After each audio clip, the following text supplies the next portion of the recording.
It's never a bad day when I can announce, play clips of, and laugh at a singing group called the MAGA 8. It's real. Of course it is. And they look exactly like you would think. The MAGA 8. Coming to a performing arts center near your small town. I got to talk about and play one of the greatest coaches' rants of all time. And what's amazing is that I guess there's just so much going on that it stayed under the radar, but this is an epic comeback. It really is handled masterfully. And he doesn't stop. He goes on and on and on.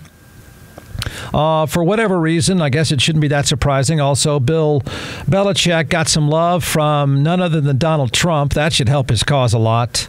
Aaron Rodgers goes on a hippie anti-Fauci rant. He's challenging people to a debate. He and his buddy, RFK Jr., want to debate anytime, anywhere over vaccines. And I'll tell you why. I've done this before. It comes off a little nerdy, but I think I can make a decent argument here. I can tell you why this shove play that the Philadelphia Eagles have used so masterfully. They call it now the brotherly shove, the tush push, whatever you want to call it. It's worked over 90% of the time. And there's two big points to this. One, why more teams aren't doing it. Turns out they are. Two, why it should be outlawed. I have no problem making the case. And you need this thing outlawed. I don't mean outlawed. Against the rules at every level of football. You need it done pretty soon. Because if you don't look out, this is what you're going to be watching more often than not. All right? But I better start with Cowboys face painters in panic mode. Panic. Don't panic yet. So this week, of course, the grandfather of the Cowboys, the man with the plastic face, Jerry Jones, decided to start talking about his team. He went back and forth. He was at times delusional. At times he was the ultimate salesman. He just tried to make the argument that things are going to be just fine. They're not. I don't know that they're quite as awful as some people think yet. Then his son, who I think said the right things, was asked and has been asked, and it's going to just pick up steam. So the Cowboys did one of the dumber things that I think, as a management team, one of the dumber things I think I've witnessed in a while. They went out and traded for a guy that was basically on Craigslist for the San Francisco 49ers. He was their third-string quarterback. He was the guy they traded up in the draft to get, Trey Lance. I've never seen a team have to make a deal, give away draft capital to get a third-string quarterback, but the Cowboys did that. And it was dumb on a number of levels. One, you didn't have to. The guy really was on Craigslist. There was nobody trying to get him. He was an eyelash away from just being done with football. And the 49ers made it very clear. We moved up to get the guy. He's not going to play. That's the way it's going to be. We have no plans for him. And so they did the right thing and said, hey, bud, go find somewhere else.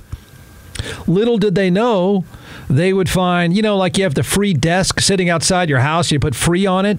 The Cowboys said, I'll pay you for it. Wait, sir, it's free. No, I'm going to pay you for it. Well, okay, you fool. I'll take it. That's what the Cowboys did.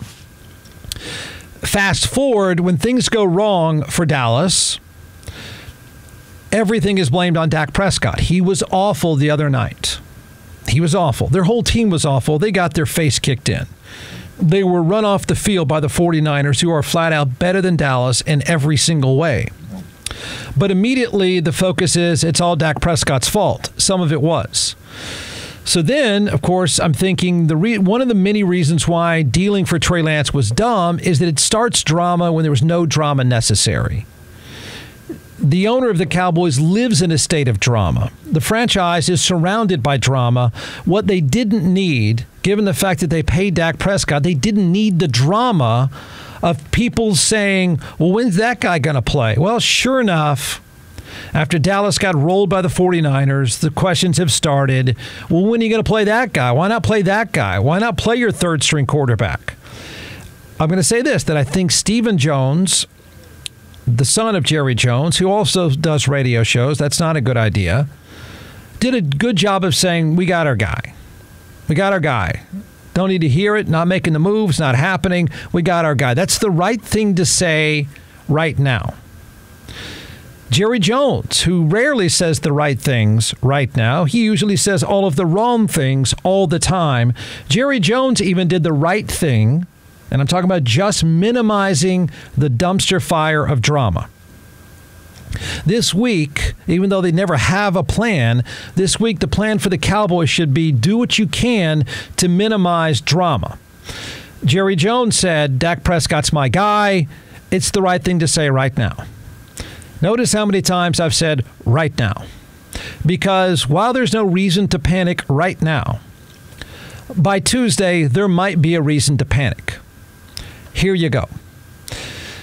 Telling Cowboys fans to not panic is impossible. You live in a state where you're delusional. It's like Texas fans. You always think you're better than you really are, and everything is far worse than it really is. So it's not an easy thing to say, don't panic. But I'm going to say, don't panic. But then I'm going to say, not yet. Why not panic after getting drilled 42-10 by a team you were chasing for the top seed? Here's the answer. You accept where you are, and you don't panic. Yet. The top 2 spots are out. Okay? Let it go. Move on. Stop. I'm surprised it's turned this way, but don't panic yet. Should the Cowboys face painters panic at all? Again, the answer is not yet. But on Tuesday, you may need to start. Then you'll know. Then everything I've just said, every small compliment I've just paid to the management team, the Jones family of the Cowboys, I'll take back. So everything's okay and cool, and you're sort of still on course, and the mission should still be the same, but on Tuesday you can start to panic. You can freak out. He'll freak out. He may not wake up from drinking. I don't mean that in the worst kind of way, but he may not wake up from drinking. Tuesday might be time to panic. Here's the setup for the Cowboys. Still one of the 4 best rosters in the NFC. I know it's hard to believe, but I'm just telling you as a football scientist that has no feeling whatsoever that it's still one of the 4 best rosters in the NFC. It has at times a great defense, usually a borderline great defense. It has a good quarterback. I stop there. Just good. Good enough sometimes, and a very good kicker. Okay? It has the elements and has had the elements for a deep playoff run. The 42-10 ass kicking by the 49ers was a brutal reminder that Dallas has no chance to get a top 2 seed and a playoff bye. If the dangerous Chargers, always qualify this because most people pay no attention to the Chargers. The Chargers are almost as nondescript as the Texans. Nobody knows and nobody cares. But I can tell you they have several dangerous players, including one of the 5 best young quarterbacks in football today. Their coach is an idiot, though. So you don't have to worry too much because he'll screw everything up. But it's a dangerous Chargers team, and Dallas plays them on Monday night. If the Chargers beat the Cowboys on Monday night, I don't think it happens. I wouldn't bet that it happens, but I have no idea what kind of psychological state they're in. Okay? A 42-10 ass kicking when you think it's your measurement game is pretty traumatic. So I don't know how you fix that. So I don't know what you're going to see on Monday night. But if they were to lose on Monday night, freak out. Panic, freak out, do all the stupid things. Management's going to go nuts. Everything is in shambles. Okay? Call for the coach to be fired. I don't think it'll be outrageous on Tuesday if the Cowboys lose again. It'll be just fine. In fact, I think he gets fired before Thanksgiving if Dallas loses on Monday night. Run around with your hands up in the air, panicking like SpongeBob if Dallas loses on Monday night. There's no reason for it to happen, but if it does, the reason is psychological, and it could be the start of a free fall. That's my analysis of the psyche of the Dallas Cowboys right now. I don't know it, but you could see how it could be damaged. You could see how one more bad night starts a free fall. They're not exactly an organization with a really solid compass, right? I mean, they're talented, really talented, but you don't really feel like there's a direction. You don't really feel like, it's not like Jerry Jones is Winston Churchill and just going to walk in the building and fix stuff. I don't think he's taking anybody to a better place. In fact, I think the old man freaks out. So Dallas will make the playoffs, but another loss. The only reason they'll make it is because the bottom falls out of the rest of the NFC. Okay? So if you're planning for the worst, the upside is the rest of the NFC sucks. So even if Dallas were to find some sort of free fall, dumpster fire, total mess, pointing fingers, all the stuff that likely happens, the rest of the NFC is bad enough to keep them in the playoffs. Now, I don't think that's enough for anybody to keep their job. So Philadelphia, Seattle, Detroit, Tampa Bay, and Dallas. Name another team in the NFC that's playoff worthy. Right? The bottom falls out really fast, shockingly fast. So that's the upside, even if things go wrong on Monday night. The measuring stick, I think, for Dallas is playing for an NFC championship. I said that last year. I said it this summer. And it really still should be the case. It should. That is a roster that should be playing for the NFC Championship. I know they're light years away from it right now, but that's how they should be measured. Anything less than that, mumbling Mike is fired. Okay? And he should be. And then I think you got to start asking yourself about, is Dak Prescott worth $46 million a year? I think a lot of questions are on the table if and when that Dallas team does not make the NFC Championship. And they don't make the NFC Championship game if they lose on Monday night. Oh, they'll be a playoff team. They're not going to see the NFC Championship game. One and done in the playoffs, they're a total disaster. The owner's face cracks. The coach is gone. It is management chaos. But Dallas has left on their schedule. This is why Monday, even though it seems nondescript and it doesn't seem like it matters a great deal, it does. I think it matters a lot more than people realize, just to figure out if a talented team can find itself again. Okay? And so once they get the Chargers on the road, which doesn't matter much in the NFL these days, they then get the Rams, the Eagles twice. You're doing well to split those, right?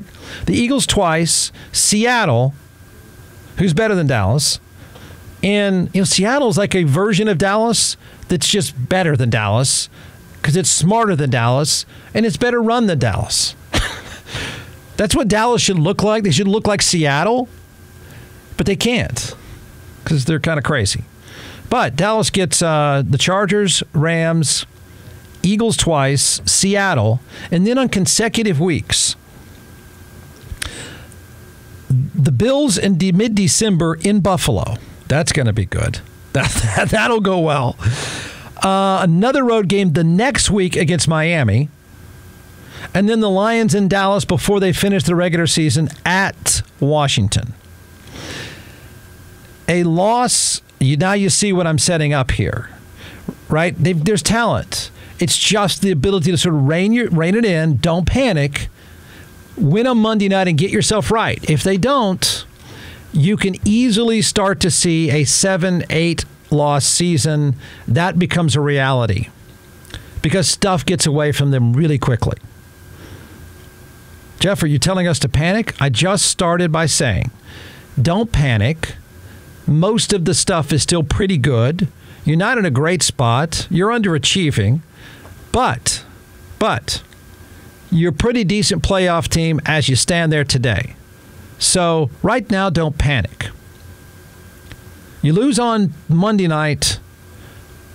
Remember that SpongeBob analogy? Remember, was it SpongeBob would run around. So I never liked my kids to watch SpongeBob because it was loud. I liked it, but it was loud. Particularly the box episode where they kept looking in the box. It was like an acid trip. But a loss on Monday night, you throw your hands up, you run around and scream wildly like SpongeBob.